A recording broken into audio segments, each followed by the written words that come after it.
Kung matutuloy nga yung trade ni Alex Stockton papunta ng Titan at ang kapalit nga daw ay si Joshua Monson. For me lang naman, no, feeling ko lugi dito yung Titan. Unless siguro magbigay yung Converge Fiber Xer ng round picks. Kahit second round pick lang, feeling ko yon, fair na yon. Pero for Converge, kailangan pa ba nila ng Joshua Monson? Kasi meron naman parating na Dave Ildefonso. Feeling ko nga as a Ginebra fan, kung naglaro si Dave Ildefonso nung quarterfinals, magiging malaking tulong talaga siya dun.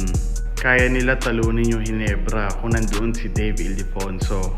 Kaya Dave, huwag ka na mag-isip-isip kung babalik ka pa ng MPBL. Kailangan ka na ngayon ng Converge Fiber Xers.